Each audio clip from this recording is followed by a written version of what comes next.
கடந்த ஏப்ரல் மாதம் 19ஆம் தேதி நடைபெற்ற மக்களவைத் தேர்தல் தமிழகத்தில் முழுவதும் பிரச்சாரங்கள் அனைத்தும் முடிவடைந்து ஏப்ரல் 19ஆம் தேதி தமிழகம் முழுவதும் ஒரே கட்டமாக தேர்தல் நடைபெற்று முடிந்தது. மேலும் ஏப்ரல் 19ஆம் தேதி முடிவடைந்து ஜூன் 4ஆம் தேதி தான் முடிவுகள் வெளியாகக்கூடிய நிலையில் அனைவரும் தற்பொழுது ஓய்வெடுப்பதற்காக வெளிநாடுகளுக்கும் வெளி மாநிலத்திற்கும் சென்று வருகிறார்கள். இந்த 2 மாத இடைவெளியில் எந்த ஒரு அரசு உத்தரவும் பிறப்பிக்கக்கூடாத காரணத்தினால் அரசு பணிகள் எதுவும் தற்பொழுது அரசு அதிகாரிகள் மட்டும்தான் வேலை செய்யக்கூடிய நிலைமை உருவாகி இருக்கிறது. மேலும் அரசியல்வாதிகளுக்கு இதனால் எந்த ஒரு பயனும் இல்லாத காரணத்தினால் அவர்கள் குடும்பத்துடன் ஓய்வெடுப்பதற்காக வெளிநாடுகளுக்கு சென்றுள்ளனர். மேலும் தமிழக முதல்வர் ஸ்டாலின் அவர்களது மகன் உதயநிதி ஸ்டாலின் அவர்கள் ஓய்வெடுப்பதற்காக லண்டனுக்கு சென்றுள்ளதாக சமீபத்தில் நாம் அறிந்தோம். அது உண்மையாகத்தான் இருந்திருக்கிறது. மேலும் அவசரமாக லண்டனில் இருந்து டெல்லிக்கு நேரடியாக வரவுள்ளதாகவும் இந்திய கூட்டணி உத்தரவுகளை பிறப்பித்திருக்கிறது.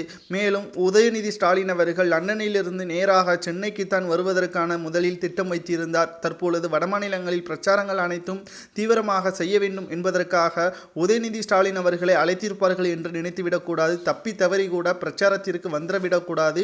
மேலும் தமிழகத்திற்கு சென்றாலும் சனாதனம் மற்றும் இந்துக்களுக்கு எதிராக எந்த ஒரு வார்த்தையும் பயன்படுத்திவிடக்கூடாது என்பதற்காக அறிவுரை கூறுவதற்காகத்தான் உதயநிதி ஸ்டாலின் அவர்களை நேரடியாக லண்டனில் இருந்து தற்பொழுது டெல்லிக்கு வர சொல்லியிருக்கிறார்கள். அது மட்டுமல்ல, சமீபத்தில்தான் அரவிந்த் கெஜ்ரிவால் அவர்கள் 100 கோடி ஊழல் வழக்கில் கைது செய்யப்பட்டு தற்பொழுது நிபந்தனையற்ற ஜாமீனில் வெளியே வந்திருக்கிறார். மேலும் அடுத்த முறை பாஜகவின் முக்கிய புள்ளியாக இருக்கக்கூடியவர்கள் அடுத்த கைது ஸ்டாலின் அவர்கள்தான் இருக்கும் என்று அரவிந்த் கெஜ்ரிவால் அவர்களுக்கு கிடைத்த தகவலை உதயநிதி ஸ்டாலின் அவர்களிடம் கூறுவதற்காக டெல்லிக்கு அழைத்து சென்றிருக்கலாம் என்ற தகவலும் கிடைக்கப்பெற்றிருக்கிறது. ஏனென்றால் 3வது முறை மீண்டும் பாஜக மத்தியில் ஆட்சியை அமைக்குமானால் உறுதியாக சொல்லலாம் ஸ்டாலின் அவர்களது கைது நடைபெறும். அதில் எந்த ஒரு மாற்று கருத்தும் கிடையாது. ஸ்டாலின் அவர்களது கைது மட்டுமா என்று பார்த்தால் முன்னாள் அமைச்சர்கள் மற்றும் தற்பொழுது இருக்கக்கூடிய அமைச்சர்களும் கைது நடவடிக்கை மேற்கொள்ளப்படலாம். தேவைப்பட்டால் ஆட்சி கூட கலைப்பதற்கான அனைத்து ஏற்பாடுகளும் செய்யப்படலாம் என்ற தகவல்களையும் அரவிந்த் கெஜ்ரிவால் அவர்கள் கூறியுள்ளார்.